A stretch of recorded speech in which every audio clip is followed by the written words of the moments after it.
Hello दोस्तों, आप सभी का स्वागत है मेरे यूट्यूब चैनल पे। आज हम लोग थोड़ा लंबे समय के बाद मिल रहे हैं। अपने स्टडी में बिजी होने के कारण मैं रेगुलर वीडियो अपलोड नहीं कर पा रहा था, इसके लिए सॉरी। लेकिन आगे अपना जो स्टडी है वो हमेशा कंटिन्यू रहेगा, ठीक है बच्चों।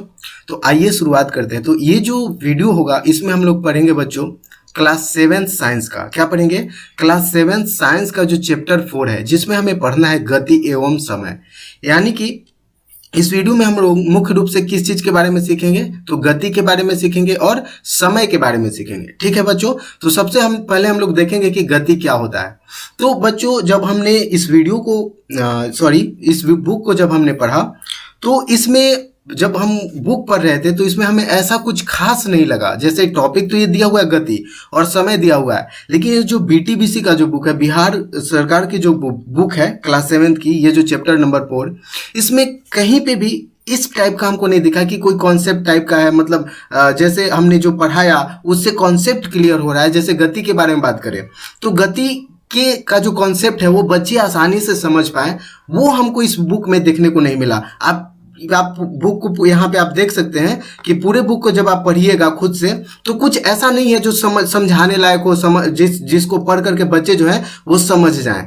इस प्रकार का कोई कॉन्सेप्ट ही नहीं है। अगर यहाँ पे मंद और गति के बारे में बात कीजिएगा, आप यहाँ पे देख रहे हैं एक टॉपिक है क्या, मंद अथवा तीव्र गति, ठीक है। तो मंद अथवा तीव्र गति के बारे में अगर बात हो रहा है तो आप जब इसको पढ़िएगा तो कुछ पता नहीं चला है, कुछ कॉन्सेप्ट ही नहीं क्लियर हो रहा है कि मंद गति क्या होता है और तीव्र गति क्या होता है और हम इसको कैसे कंपेयर करेंगे, कैसे जानेंगे। उसी तरीके से जब समय की माप के बारे में बात कर रहा है तो यहाँ पे ये बताता है कि समय मतलब जो प्राचीन समय के जो लोग थे वो किस प्रकार से समय का माप करते थे और क्या होता था, ठीक है। तो एक अच्छे तरीके से जो बोल सकते हैं कि कॉन्सेप्ट क्लियरेंस है इस चैप्टर को पढ़ करके बच्चों को हो जाए गति और समय के बारे में, तो ये हमको थोड़ा सा मुश्किल लगा। मतलब बच्चों को समझ आने में थोड़ा सा मुश्किल लगा। तो इस चीज के लिए बच्चों हमने देखा, अभी आप देखिएगा, देख लीजिए, ये आपके क्लास 7 का जो बुक है उसका चैप्टर का देख लीजिए क्वालिटी, मतलब कि उसके जो समझाने का जो तरीका है उसके क्वालिटी उसको आप पहले देख लीजिए। उसके बाद हम एक तमिलनाडु बोर्ड का क्लास 7 का ही जो साइंस का चैप्टर है गति के बारे में,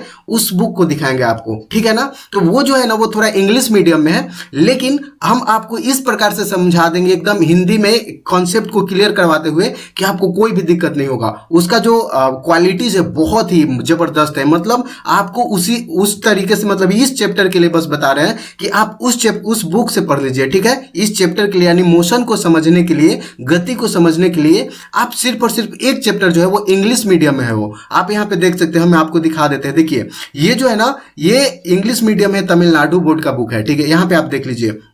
अगर थोड़ा सा बस कॉन्सेप्ट क्लियर करवाने के लिए हम आपको ये जो इंग्लिश मीडियम का बुक है तमिलनाडु बोर्ड का, उसका तो तमिल मतलब भाषा में आता है वहाँ के लोगों के लिए, लेकिन इंग्लिश में भी इन लोगों ने ट्रांसलेट करवा के रख चुका है। तो इंग्लिश मीडियम वाला जो बुक है इसी से हम आपको ये जो कॉन्सेप्ट है, यहाँ पे आप देख सकते हैं, ये है डिस्टेंस और डिस्प्लेसमेंट का जो कॉन्सेप्ट है। हमने आपको पढ़ना क्या था, बिहार बोर्ड वाला आप देखिएगा तो बिहार बोर्ड में क्या पढ़ना है, गति के बारे में पढ़ना। गति पढ़ रहे हैं तो विस्थापन को समझना साथ साथ में बहुत जरूरी होता है बच्चों। आप लोग क्लास 7 में आ चुके हैं, तो मेरा कहने का मतलब ये था कि हम इस बुक को, इस चैप्टर को, यानी कि बुक तो यही पढ़ेंगे, क्लास 7 का ही पढ़ेंगे और कॉन्सेप्ट भी वही पढ़ेंगे, लेकिन हमारा जो चैप्टर होगा, जो बुक होगा वो डिफरेंट होगा। वो इंग्लिश मीडियम वाला होगा तमिलनाडु बोर्ड का।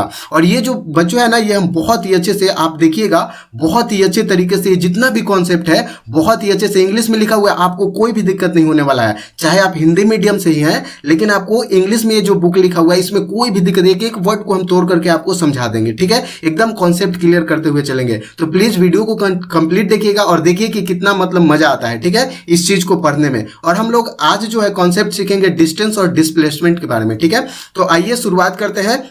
और ये टेंशन नहीं लेना है, इसका जो क्वेश्चन आंसर है, इसके क्वेश्चन आंसर को भी हम करवा देंगे, ठीक है बच्चों। क्योंकि हमको कुछ दिखाई ही नहीं दिया, जब हम इस बुक को पढ़े तो हमको कुछ ऐसा दिखाई नहीं दिया कि जिससे बच्चों को नॉलेज बढ़े, बच्चों का नॉलेज बढ़े, ये ऐसा कुछ भी हमको इस चैप्टर में दिखाई नहीं दिया। बस टॉपिक तो दे दिया कि गति है, फिर ये क्या होता है, एक्सीलरेशन क्या होता है, उसके एक्सीलरेशन के बारे में, मतलब त्वरण बोलते हैं जिसको, उसके बारे में तो कुछ बताया ही नहीं है। और यहाँ पे आपको एक मैप दिखा, क्या बोलते हैं, ग्राफ बनाने के लिए सिखा दिया और एक ग्राफ बना करके छोड़ दिया कि देख लीजिए, मतलब लग रहा है कि जैसे कोई बेगारी टाइप का है, उस टाइप का ये बुक लिखा गया है। तो इस चीज से बचने के लिए आपको कॉन्सेप्ट क्लियर करवाने के लिए ये जो क्लास 7th का तमिलनाडु बोर्ड का जो बुक है बच्चों, बहुत ही शानदार है, बहुत ही जबरदस्त है, एकदम देखिएगा आपका जो कॉन्सेप्ट है एकदम क्लियर हो जाएगा। ठीक है, तो आइए शुरुआत करते हैं। और बच्चों तो ये जो तमिलनाडु बोर्ड का जो बुक है इसका यूनिट 2 है। ठीक है, तो उसमें हम लोगों को इस जो बुक है इसमें हम लोग पढ़ेंगे फोर्स एंड मोशन के बारे में। तो अगर आप बोलिएगा तो फोर्स भी पढ़ा देंगे। ठीक है, अगर आप बोलिएगा तो फोर्स मतलब होता है बल। ठीक है, आपका जो ये बिहार बोर्ड वाला हिंदी मीडियम का जो बुक है इसमें बल नहीं पढ़ना है। ठीक है, लेकिन आप क्लास 7th में आ गए हैं तो आपको बल के बारे में भी नॉलेज होना चाहिए। लेकिन अगर आप बोलिएगा, आप एक वीडियो देख लीजिए, उसके बाद बताइएगा कि कैसा लगा आपको, क्या ये कंटिन्यू करना चाहिए और फोर्स के बारे में पढ़ा दें, मतलब बल के बारे में पढ़ा दें या नहीं पढ़ा दें, तभी हम जो है वो बल के बारे में पढ़ाएंगे।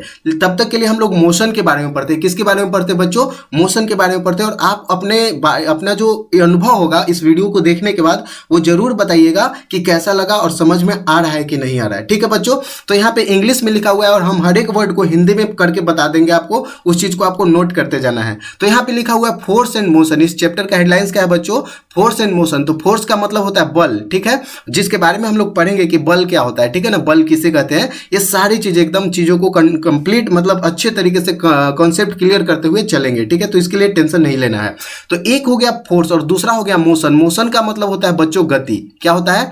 मोशन का मतलब होता है गति। यहाँ पे आपका दिया हुआ है ना चैप्टर के हेडलाइंस में कि गति एवं समय पढ़ना है। तो समय के बारे में भी बता देंगे हम आपको कि समय क्या होता है। पहले हम लोग गति पढ़ लेते हैं। ठीक है बच्चों, तो देखो क्या करा है कि फोर्स एंड मोशन पढ़ना यानी कि बल और गति पढ़ना इस चैप्टर में। तो सबसे पहले हम लोग देख लेते हैं कि गति होता क्या है। और देखो बच्चों, जब हम लोग देखिए कितना शानदार बुक है कि इसका जब भी चैप्टर शुरू होता है तो आप देखिएगा, सोच के देखिए कि बिहार बोर्ड का जो बुक है और तमिलनाडु बोर्ड का जो बुक है उसमें जमीन आसमान का अंतर है। देखिए वो जमीन आसमान का अंतर कैसे है आपको दिखाते हैं। देखिए जब आप यहाँ पे इस चैप्टर का जो शुरुआत हो रहा है उसी में लिखा हुआ है, क्या लिखा हुआ है? Learning objectives.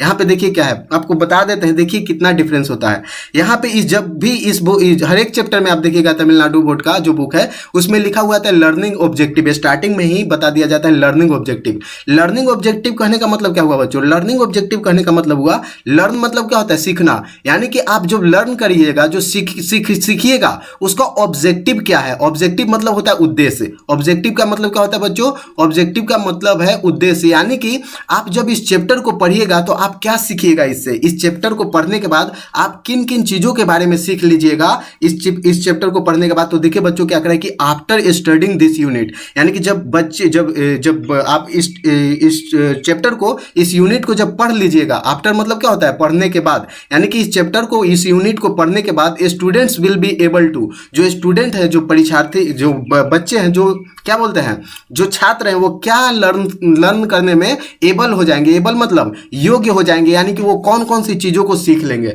जब इस चैप्टर को सभी बच्चे पढ़ लेंगे तो कौन कौन सी चीजों को सीखेंगे। तो देखिए डिफाइन डिस्टेंस। डिस्टेंस मतलब क्या होता है? दूरी।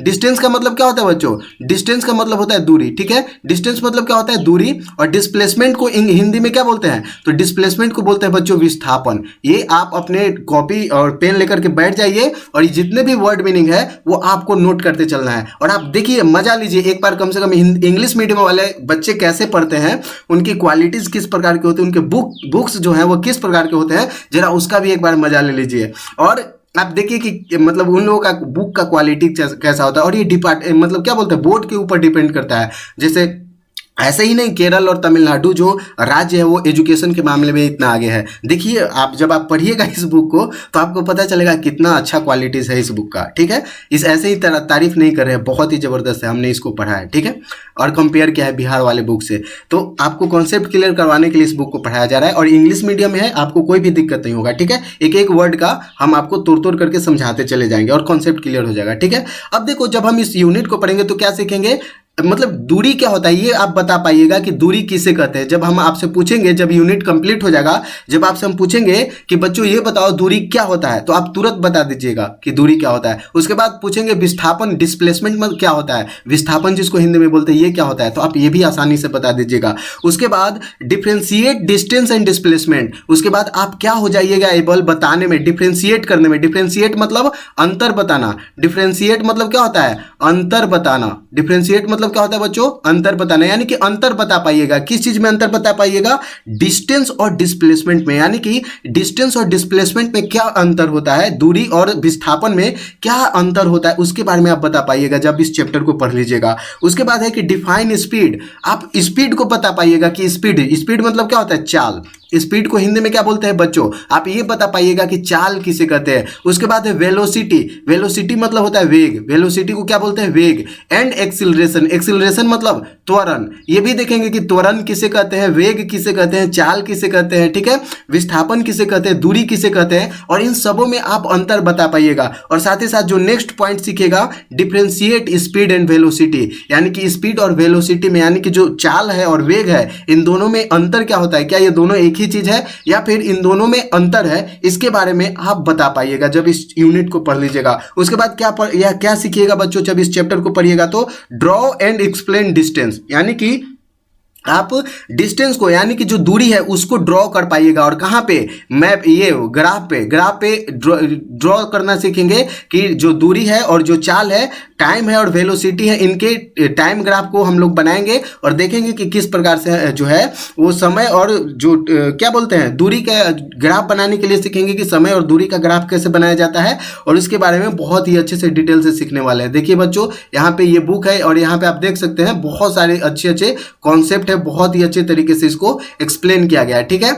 आप यहाँ पे देखिएगा तो आपको दिखाई देगा, देखिए यहाँ पे ये सारे के सारे ग्राफ बनाने के लिए सीखेगा। देखिए बिहार बोर्ड वाला जो बुक है उसमें आपको एक ग्राफ जो है ऐसे ही दे दिया गया है। देखिए यहाँ पे आप देखिएगा ये ग्राफ है, मतलब ये ग्राफ बनाने के लिए बस एक छोटा सा थोड़ा सा ऐसे कर दिया गया है और देखिए आप ग्राफ बनाने के लिए एबल हो गए। बस इतना ही, ज़्यादा कुछ समझाने का कोशिश नहीं किया गया है कि मतलब किस प्रकार से ग्राफ बनाया जाता है, क्या किया जाता है, ठीक है ना, जिससे कॉन्सेप्ट क्लियर हो सके बच्चों को। और यहाँ पे आप देखिए कितना सारा ग्राफ बनाया गया है और साथ ही साथ क्वेश्चन भी दिया गया, देखिए बहुत सारा ग्राफ बनाया गया है, देखिए यहाँ पे। और आप इसको सॉल्व भी कर पाइएगा कि किस प्रकार से होता है सारी चीज़ें। देखिए बहुत सारा ग्राफ बनाया गया है और मतलब इस तरीके से बताया गया है कि सारे जो कॉन्सेप्ट्स हैं वो क्लियर होते चले जाए। तो आइए बच्चों शुरुआत करते हैं और पढ़ना शुरू करते हैं। तो देखो क्या कर रहा है, इसके इंट्रोडक्शन को देख लेते हैं। जब हम इसके इंट्रोडक्शन को देखते हैं तो क्या कर रहा है कि look at the picture given below, यानी कि जो गिवन बिलो मतलब क्या होता है, नीचे। बिलो का मतलब, और साथ ही साथ देखिए कितना अच्छा होगा आपको कि आप लोग इंग्लिश के वर्ड मीनिंग भी सीखते चले जाइएगा। तो देखिए क्या करा है कि look at the picture below, यानी कि नीचे का लुक मतलब क्या होता है, देखना। तो नीचे जो पिक्चर दिया हुआ है इसको देखने के लिए बोल रहा है। क्या बोल रहा है कि Kavita can reach her school in 2 ways। देखिए यहाँ पे एक स्कूल है, ठीक है, और यहाँ पे है कविता। यहाँ इस घर में कौन रहती है, कविता रहती है। तो क्या बताया जा रहा है कि कविता जो है can reach her school in 2 ways, यानी कि कविता जो है वो अपने स्कूल के पास 2 रास्ते से जा सकते हैं। 2 मतलब क्या होता है, 2, और वेज मतलब क्या होता है बच्चों, WAYS, वे एस नहीं भी लगा सकते हैं। तो जो वे होता है, वे मतलब क्या होता है, रास्ता। वे का मतलब क्या होता है बच्चों, रास्ता। तो क्या करा है कि कविता जो है वो अपने स्कूल के पास 2 रास्ते से जा सकती है, as shown in the picture, यानी कि पिक्चर में जो दिखाया गया है, एक रास्ता ये हुआ और एक रास्ता ऐसे हुआ कि इस प्रकार से घूम करके और यहाँ स्कूल के पास जा सकती है। तो 2 रास्ते से जो कविता है, इस घर में रहने वाली एक लड़की है जिसका नाम है कविता, वो 2 रास्ते से क्या कर सकती है, अपने स्कूल के पास जा सकती है। अब पूछा जा रहा है आपसे, कैन यू टेल, क्या आप बता सकते हैं, by choosing which path she could reach the school early, यानी कि इन दोनों रास्तों में से एक तो रास्ता ये हो गया, देखिए एक रास्ता ये हो गया, ठीक है, एक रास्ता ये हो गया इस रास्ते से, या फिर दूसरा रास्ता ये हो गया कि इस रास्ते से। ये 2 रास्तों में से आपको ये बताना है कि कौन सा रास्ता वो चूज करेंगे। चूज करना मतलब चुनना, कि वो कौन से रास्ते को चूज करेंगे जिससे कि अपने स्कूल अर्ली पहुंच जाए। अर्ली मतलब क्या होता है, पहले। अर्ली का मतलब क्या होता है बच्चों, पहले, यानी कि अपने स्कूल जो है वो पहले किस रास्ते से पहुंच जाएगी। और देखिए अगर हम यहां से चलना शुरू करते हैं तो इसका डिस्टेंस दे रहा है बच्चों, जो रोड ए है, यहाँ पे ये जो रोड दिखाई दे रहा है, इस रोड का नाम ए है, और ए का जो डिस्टेंस है इसके घर से इसके स्कूल का डिस्टेंस है वो 1.5 किलोमीटर है। कितना है बच्चों, 1.5 किलोमीटर। बस आपको इसको सोचते जाना है, ठीक है ना, इमेजिन करते जाना है और चीजों को मतलब क्लियर करते जाना है। तो देखिए एक रास्ता ये हुआ कि इसका घर यहाँ पे है और ये जो रास्ता है ए नाम का रास्ता है, इसका जो डिस्टेंस है जो दूरी है स्कूल और घर का वो कितना है 1.5 किलोमीटर। और ये जो रास्ता बी है, बी का डिस्टेंस जो है वो 2 किलोमीटर है। कितना है बच्चों? 2 किलोमीटर। तो आप बताइए कि उसको कौन सा, अगर स्कूल समय से स्कूल जो है वो पहले पहुंचना है तो उसको कौन सा रास्ता चूज करना चाहिए? बताइए, आप सोच के बताइए कि वो कौन सा रास्ता चुनेगी। एक रास्ता ए है जिसका जो दूरी है घर से और स्कूल का वो 1.5 किलोमीटर है, और दूसरा रास्ता है जिसका दूसरा रास्ता बी है जिसका जो दूरी है वो उसके घर से कितना है 2 किलोमीटर है। तो सोच करके देखिए, आप बताइए कि कौन सा रास्ता आप चुनिएगा अगर आपको पहले जाना होगा। तो जाहिर सी बात है कि अगर आप पहले पहुंचना चाहते हैं स्कूल में तो आप छोटा रास्ता को यूज कीजिएगा। और इन दोनों में छोटा कौन है? एक है 1.5 और एक है 2। तो 2 और 1.5 में कौन बड़ा है? बताइए, जाहिर सी बात है 2 बड़ा है और 1.5 क्या है? छोटा है।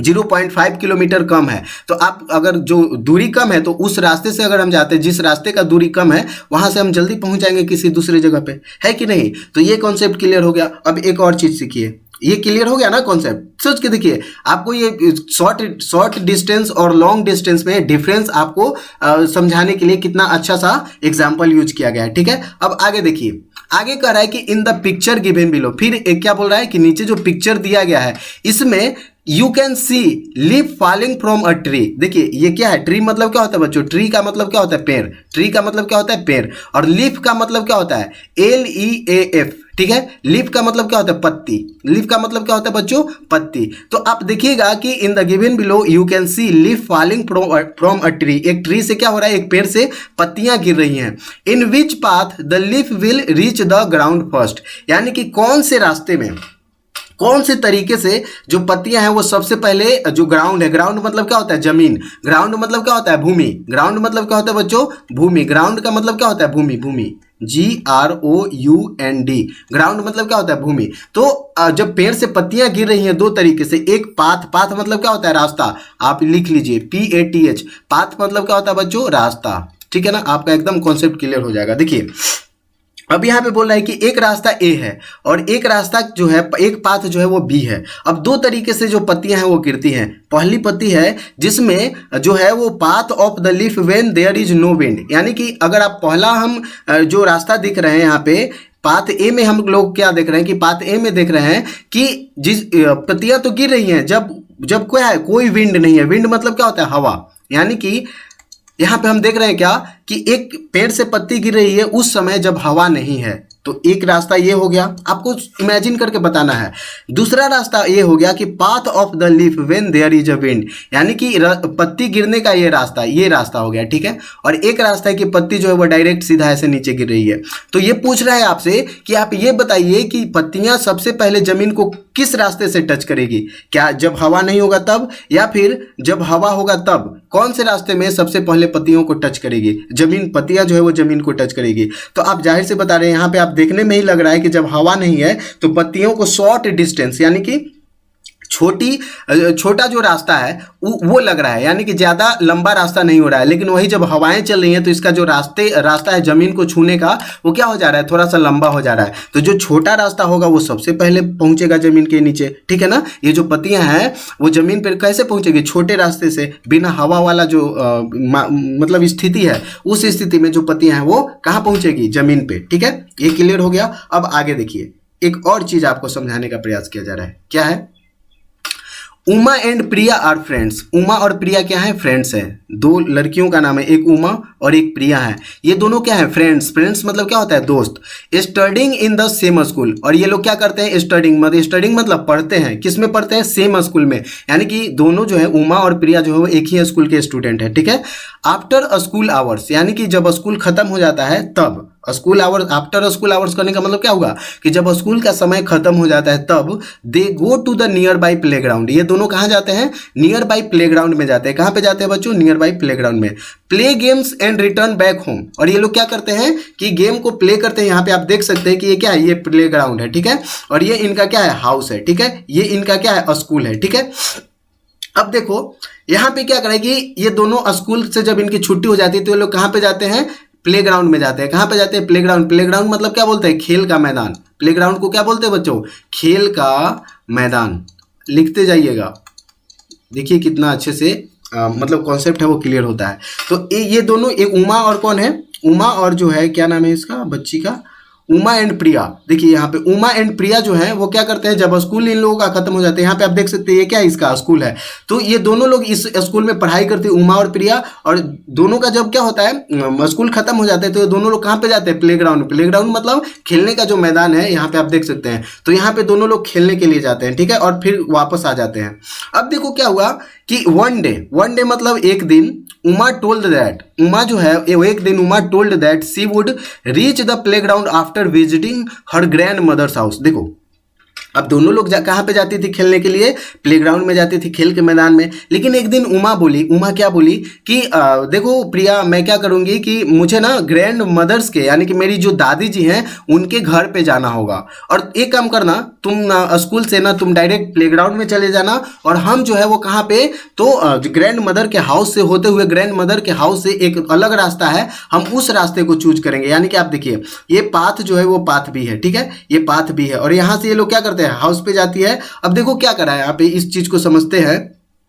तो क्या करा है कि the path which they took to reach the playground is shown here, take a twin and measure the length of the two paths A and B which is the longest part among the two। यानी कि यहाँ पे बताया गया है कि एक हुआ प्लेग्राउंड। यहाँ पे जब आप इसको मापिएगा तो आप आंखों से देखने से ही पता चल रहा है कि प्लेग्राउंड का जो दूरी है, प्लेग्राउंड का जो दूरी है, स्कूल से प्लेग्राउंड का जो दूरी है, और स्कूल से घर का जो दूरी है, इन दोनों में सबसे बड़ा कौन है। तो आप देखिएगा कि एक ऐसे गई इधर से, जब उमा जा रही थी अपने ग्रैंड मदर के घर पे, तो देखिए इसको इस तरीके का रास्ता जो है वो यूज करना पड़ा, ठीक है, इस तरीके का रास्ता यूज करना पड़ा। और यहाँ से, और ये स्कूल से प्लेग्राउंड का जो रास्ता था वो कुछ इस प्रकार का था। तो आप बता सकते हैं कि क्या करें कि from the above examples we could conclude that when an object travels from the, तो जो प्लेग्राउंड में है वो सबसे पहले कौन पहुंचेगा, तो जाहिर सी बात है कि उमा पहुंच जाएगी। कौन पहुंच जाएगी, सॉरी कौन गई थी, उमा गई थी ना, तो प्रिया पहुंच जाएगी, ठीक है। प्रिया जो है वो स्कूल से प्लेग्राउंड का जो रास्ता है वो शॉर्ट है, तो ये सबसे पहले पहुंच जाएगी प्लेग्राउंड में, ठीक है। और ये यहाँ से होते हुए इस प्रकार से जाएगी, तो इसको क्या है, लंबा टाइम लग जाएगा प्लेग्राउंड में पहुंचने के लिए, उसके अपने ग्रैंड मदर से होकर के। तो देखो बच्चों क्या करा है कि फ्रॉम द अबव एग्जांपल्स, यानी कि ऊपर के जितने भी आपको एग्जाम्पल्स दिए गए हैं, जब उनको हम देखते हैं तो we can conclude that, we can मतलब हम लोग कंक्लूड कर सकते हैं, हम लोग ये समझ सकते हैं। क्या समझ सकते हैं, वी कैन कंक्लूड दैट, क्या करा है कि we could conclude that when an object travels from one place to another place. यानी कि इतना कुछ हम लोग जब सीखे कि एक रास्ता ये था, और एक पेड़ से पत्ती गिरने वाला जब हवा नहीं था उस समय, जब हवा थी उस समय, दोनों में ज़्यादा टाइम किसको लग रहा था। तो इन सारे एग्जाम्पल्स को देखने के बाद we can conclude that when an object travels from one place to another, यानी कि जब कोई ऑब्जेक्ट, जब कोई एक वस्तु, ऑब्जेक्ट का मतलब क्या होता है, वस्तु क्या होता है बच्चों, ऑब्जेक्ट का मतलब क्या होता है, देखिए यहाँ पे OBJECT, ऑब्जेक्ट मतलब क्या होता है, ऑब्जेक्ट का मतलब होता है वस्तु। यानी कि अगर कोई वस्तु, जब वस्तु ट्रैवल करता है, ट्रैवल करना मतलब यात्रा करना, ट्रैवल का मतलब क्या होता है, यात्रा करना, यानी कि जब कोई वस्तु यात्रा करता है from one place to another place, one place मतलब यानी कि एक प्लेस का मतलब क्या होता है, PLACE लिख लीजिए, प्लेस का मतलब होता है जगह, प्लेस का मतलब क्या होता है बच्चों, प्लेस का मतलब होता है जगह, ठीक है, प्लेस का मतलब होता है जगह। तो क्या करा है कि जब कोई वस्तु ट्रैवल करता है, यात्रा करता है, कहां से कहां तक, from one place to another place, यानी कि एक जगह से लेकर के दूसरी जगह कोई वस्तु जब यात्रा करता है, तब क्या होता है, इट विल रीच फास्टर, यानी कि it will reach faster if it travels along the straight line, यानी कि स्ट्रेट लाइन पाथ पे अगर वो ट्रैवल करे, यानी कि सीधी रास्ते पे, यानी कि मान लीजिए ये पॉइंट ए है, और ये पॉइंट जो है, ये जो पॉइंट है वो कौन है, बी है, ठीक है, ये जो बी पॉइंट है। अब ए से बी पॉइंट में तो हम लोगों ने क्या देखा कि अगर कोई ऐसे ऐसे घूमते घूमते और यहाँ पे पहुंचे, और एक कोई ऐसे पहुंच जाए, तो सबसे जल्दी कौन पहुंचेगा, एक है, मान लीजिए ये है राम, ठीक है, ये राम है,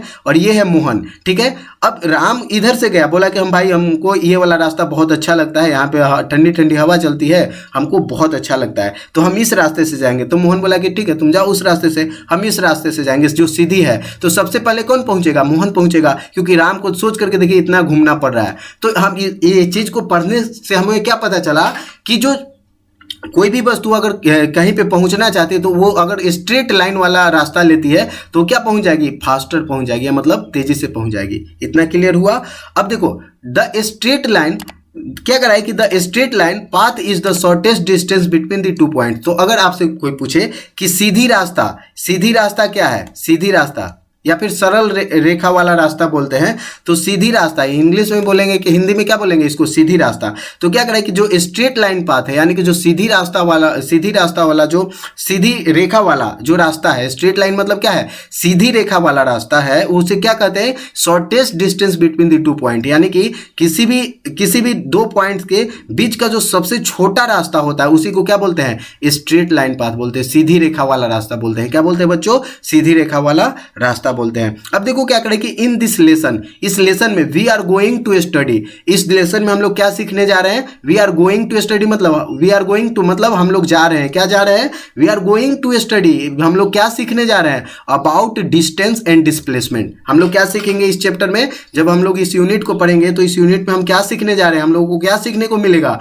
तो इस चैप्टर को पढ़ने के बाद हम लोग को सीखने को मिलेगा बच्चों कि we are going to study about the distance and displacement, यानी कि दूरी क्या होता है, विस्थापन क्या होता है, स्पीड एंड वेलोसिटी चाल क्या होता है, वेग क्या होता है, एक्सीलरेशन मतलब त्वरण क्या होता है, डिस्टेंस टाइम ग्राफ यानी कि दूरी और समय ग्राफ है उसको बनाना सीखेंगे कि कैसे किसी भी वस्तु को जो दूरी समय ग्राफ है उस पर कैसे रिप्रेजेंट करना सीखे, कैसे होता है, कैसे रिप्रेजेंट किया जाता है, कैसे ग्राफ बनाया जाता है दूरी और समय का, उसके बारे में सीखेंगे। वेलोसिटी टाइम ग्राफ बनाएंगे कि यानी कि जो वेग है और समय का ग्राफ है यानी कि दूरी समय का ग्राफ बनाएंगे, उसी तरीके से जो वेग है और समय है उसके क्या है ग्राफ बनाएंगे। Centre of gravity and stability, इन सारी चीजों के बारे में बच्चों हम लोग सीखने वाले हैं, ठीक है। तो आई थिंक ये जो वीडियो है वो थोड़ा बड़ा हो रहा है, तो इस वीडियो को इतना ही रहने देते हैं और अगले वीडियो में हम लोग सीखेंगे डिस्टेंस एंड डिस्प्लेसमेंट क्या होता है, ठीक है बच्चों। तो ये जो वीडियो था वो एक छोटा सा इंट्रोडक्शन वाला वीडियो था। आपको कैसा लगा, ये जो इंग्लिश में बुक है ये आपको कैसा लगा, इसके बारे में जरूर बताइएगा। और हम लोग आगे जो है वो डिस्टेंस और डिस्प्लेसमेंट को बहुत ही अच्छे तरीके से सीखने वाले हैं, ठीक है बच्चों। तो अगर आप मेरे चैनल पर न्यू है, अभी तक चैनल को सब्सक्राइब नहीं किए हैं तो प्लीज चैनल को सब्सक्राइब कर लीजिए, वीडियो को लाइक नहीं किए तो लाइक कर दीजिए और अपने फ्रेंड्स के साथ जरूर शेयर कीजिएगा। और हाँ, ये जो इंग्लिश वाला बुक है मतलब ये इसी चैप्टर के लिए है, आगे हम लोग हिंदी मीडियम में ही पढ़ेंगे, उसके लिए कोई दिक्कत नहीं है, ठीक। आपको सिर्फ कॉन्सेप्ट क्लियर करवाने के लिए ये जो है वो हमने इंग्लिश मीडियम वाला बुक को चुना है, ठीक है।